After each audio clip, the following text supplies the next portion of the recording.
Energie auch. Die Energie also ich war schon mal weg.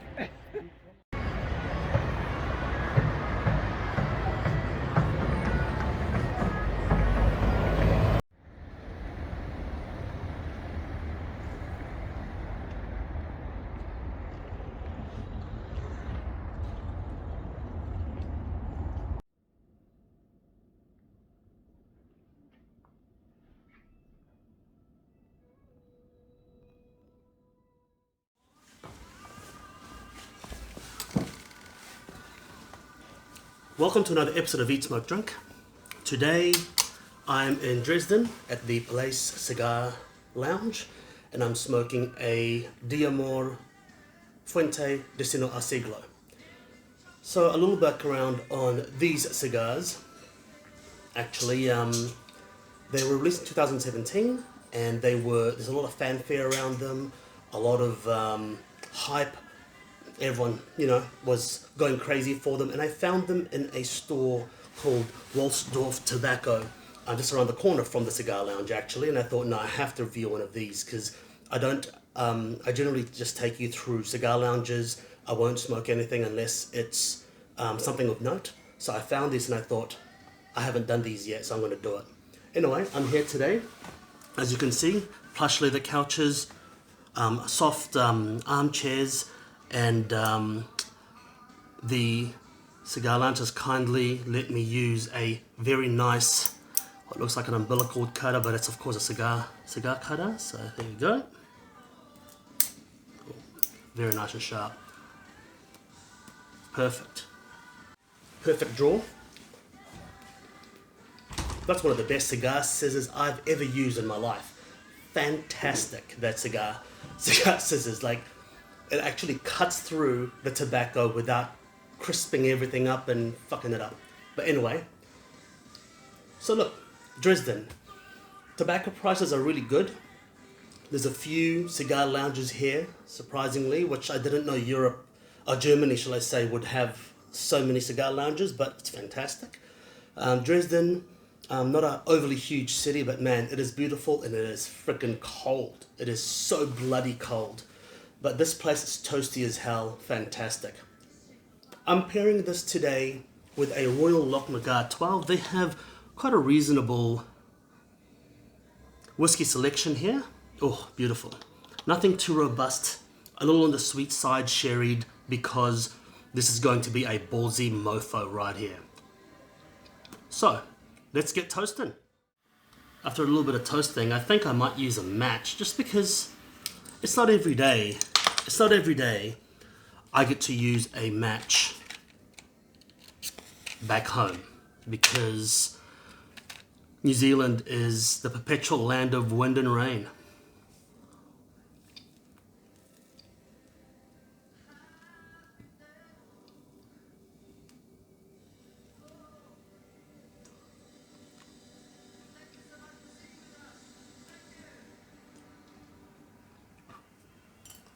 Great. Anyway, here we go.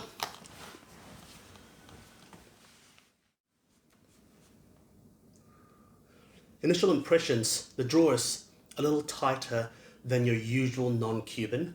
I find that with these Opus Exis and Fuente Special Editions, they tend to be quite tightly wound, and I like that.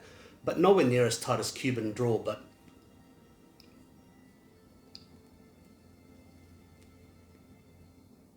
definitely on the tighter side.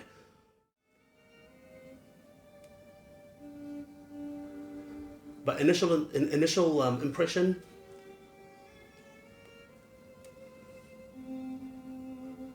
nutty, dry grass, slightly creamy, a dryish smoke. Very nice. You can definitely taste the spice in there. Not quite just a pepper, but a spice, like a bouquet of spice. I'll see you at the end of the first third.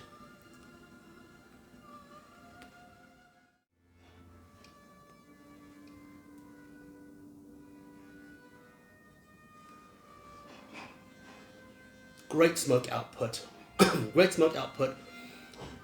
Definitely on the drier side. The humidity is perfect on this. It's not too burny. It's not too harsh. And so far, the burn has been perfect. And I am rotating it with every puff. Nutty, roasted cashew, a little bit of roasted peanuts, dry hay, dry leather, old leather. You know when leather has been sitting in the shed for a long time, it's gotten wet and then it's dried and it's gotten dusty, that kind of old leather smell.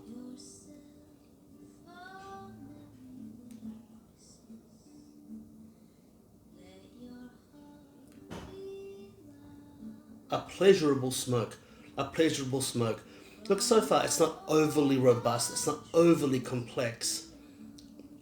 It's just a pleasurable smoke. Well-aged tobacco. I don't know how old the tobacco is, but there's no harshness in the tobacco in terms of, the youth, the ammonia of the tobacco. It's fantastic. It has been sitting in the humidor there since 2018, he said. So that's what, 4 years, almost 4 years now. So that's quite a while. 4 years sitting in the humidor, aging in its cello. Fantastic.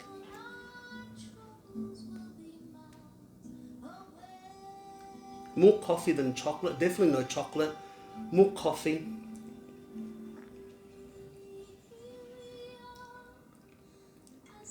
And I'm getting, it's really, I know it sounds really weird, but I'm getting like a dried cranberries. Like a dried cranberry, deep kind of, actually no, I'll take that back. It's more of a molassesy, that deep sweetness when you think about it, but definitely more of a coffee espresso theme as opposed to chocolate.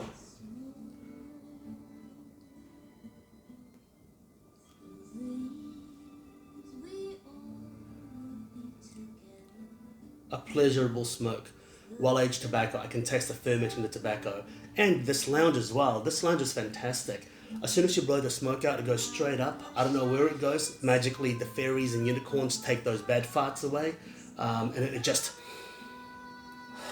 one of the best ventilated cigar lounges I've ever been. It's fantastic. It doesn't linger. So they've obviously got some sort of awesome ventilation in here.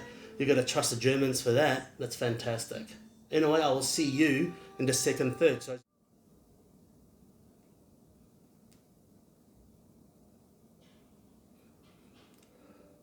this is smoking exceptionally well. It's not every day you get a cigar that burns perfectly.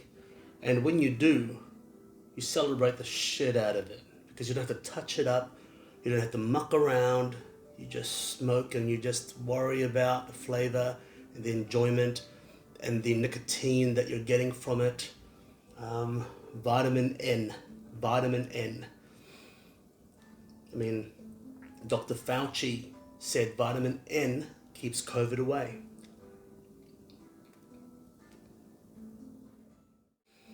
The air is as fresh in here as it is outside. Maybe not. That's a lie. That's a lie. But it's pretty good. So, approaching the second third. Look, the cigar is definitely building up in potency, but it's actually not a ballsy cigar as I thought it would be. And I think that's probably because it's been sitting there for quite a while, 3 to 4 years, and it's already a well-aged tobacco. So aging it a bit more in a humidor might have lost a little bit of its face punch quality. But it's not a bad thing because the flavor is still there. It's just that it doesn't have that, woo, that kind of like, what did I just inhale? Like when when you're young and then you put some spray paint in the paper bag. No, I'm kidding. It's wrong. That's wrong. But look, anyway.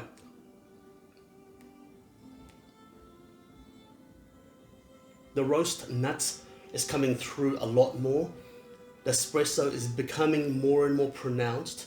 And slow progression. I'm taking it very slow with the cigar, a few puffs here and then. I also don't want to go too hardcore because I didn't even know I was going to be able to do this review because I was quite sick the last few days. But after doing a lot of research online, I did discover that the French say smoking does keep COVID at bay. Okay, that's also not true. It's also not true. I don't want to get a mark on my YouTube channel, for spreading misinformation. No, but seriously, I had a bit of a cold and a little cough, and I thought, oh, I'm not able to do this, and I thought, screw it, I'm gonna do it. Whiskey, cigar, vitamin W, vitamin C, fixes everything. Anyway, so yes, a little nuttier, a little bit more robust, a little bit more resiny, a slow progression of strength, which is really fantastic. It doesn't swing wildly.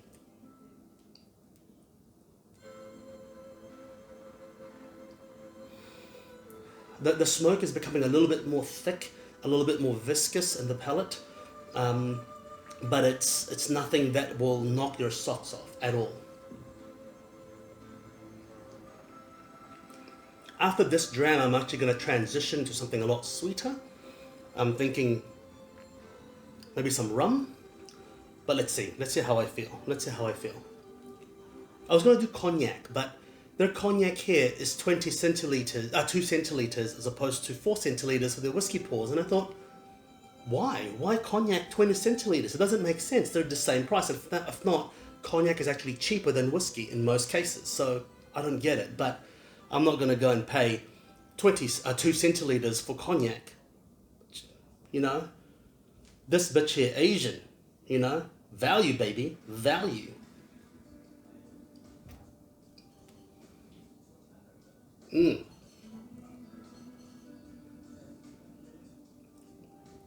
Man, it's a great smoke. Very mellow.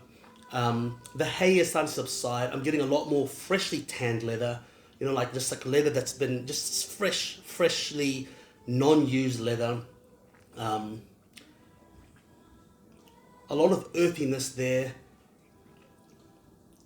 There's a fragrance to it that I can't put my finger on, like a perfume, like an incensey kind of perfume. I don't know what it is, but it's starting to become a bit more complex and ballsy. But yeah, fantastic, pleasurable smoke.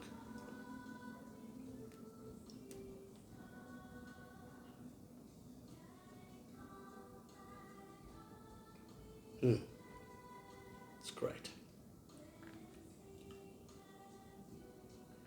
I'll see you towards the end of wherever I feel like reporting, actually. I don't even care about the thirds anymore. I figured when the flavor starts to change, I'll let you know. Cheers. I'm going to have Japanese whiskey next. My Royal Lochnagar is done. I haven't had a Nikka Yoichi single malt, but they actually have a very reasonable 3 Japanese drams here. So I'm going to have a 10-year-old Nikka Yoichi. Most Japanese whiskies until recently could be classified as Japanese whiskey, even though it's not actually Japanese. A lot of them are actually Scotch or blended with Scotch, but when they mark single malt, it is a Japanese iteration. And so Nikka Yoichi is quite well known. It just disappoints me because the hype with Japanese whiskey just is a massive dislocation with prices and goodness. Okay, so a lot of them are now for reasonable prices as young, and they're lackluster in what you get. But because of the branding, it is essentially the Gucci designer brand of whiskies. So, thank you. You're welcome.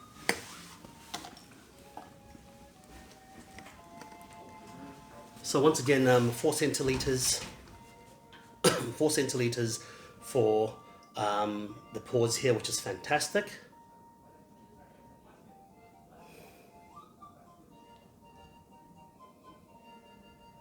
So I'm going to have the Nikka Yoichi 10 as my last dram.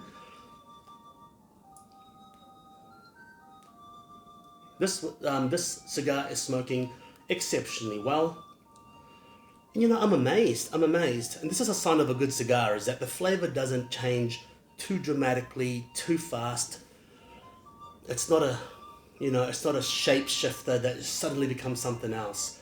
The progression of intensity and the amplification of flavors is very, very slow and tapered. And that's what I love about good quality cigars. I've been averaging at about 1 cigar per month. I've started to do a bit of a policy on myself. One, it's just healthier for you to just have 1 cigar a month. Doctors say you can't overdose on vitamin C. so you can't overdose on vitamin Cigar as well. Okay, so that's one thing. But also, I find that I stop appreciating them when I have them often. But anyway,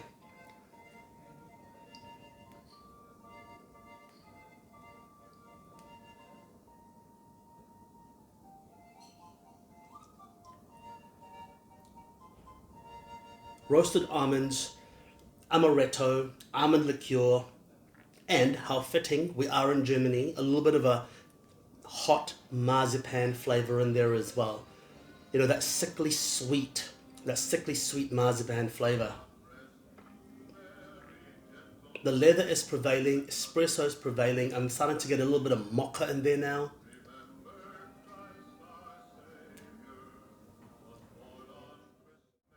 I'm definitely getting a lot of cedar notes to that. The smoke is still very dry, which is quite nice actually. It's not so heavy. It's like having I don't even know. It's like having a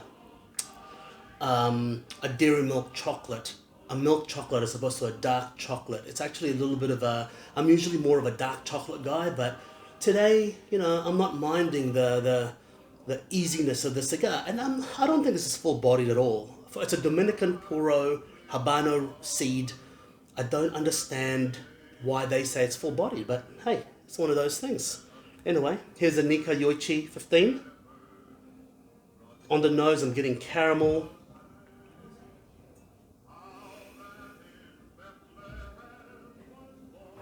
I'm getting a little bit of jasmine,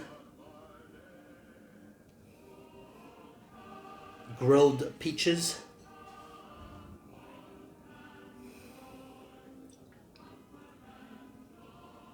I'm getting a slight oiliness to that nose.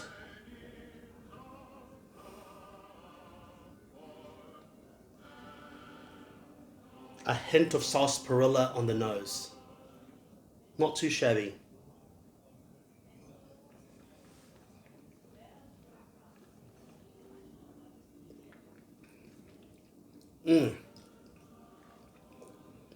I don't know if it has Mizunara in there. I'm going to be honest with you, but I'm pretty sure there is sherry influence in there. But I'm getting a little bit of a strange incense kind of flavor that's reminiscent of a toasted Mizunara. But hey, I could be wrong. I'm getting a coal smoke, 45%. The aftertaste is a little bit shallow on that Nikayoichi 10. Now that could just be 10, a little bit of, needs a bit more barrel influence.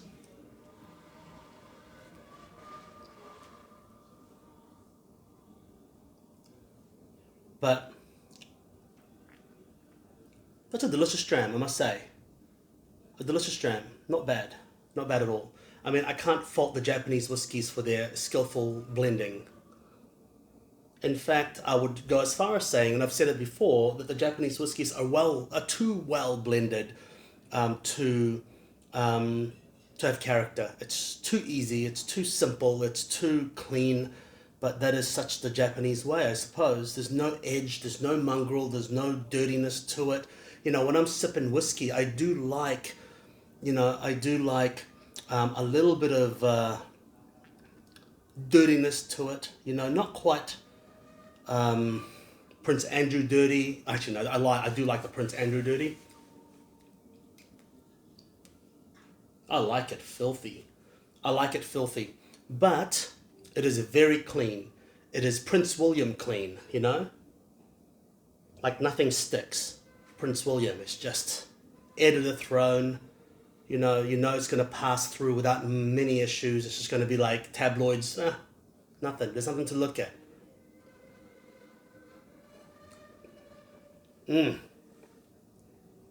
It's not bad. And what makes it even better is that is a reasonable price. Once again, look, I know that I go on about price a little bit sometimes, but look, I'm Chinese, I'm Asian. That is my MO. I have to go about price because I'm not a freaking billionaire. I'm not a millionaire. So I have to get best utility for buck. But that is not bad. That is not bad, I must say.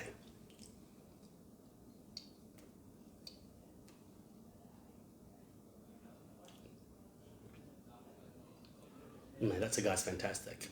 But I'm just going to call it now If you see a Destino or Siglo somewhere, get it. It is a fantastic smoke. One, it is the rarity aspect of it, but it's just a really good smoke. If you smoke it slow, if you respect it, it's not going to wallop you in the face. If you're the kind of person that smokes dailies, if you're the kind of person that smokes 1 or 2 or 3 a day, I don't recommend you bother, because it is just going to be no point, right? Like your palate will be burnt.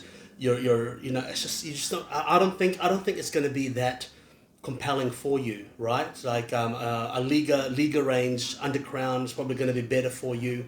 But if you're a very occasional smoker and you want to smoke less and smoke the best, I reckon this is the way to go. And I'm not trying to be a dick and a snob about it at all. But it's like, there's no point. If your go-to is a $1 stick packed in a plastic bag, then there's absolutely no point of you going for that. If your favorite thing to have is the shittiest ham from the supermarket, when you have jamon iberico, you're probably going to go, okay, what's special about it? You know what I'm saying? This is a treat.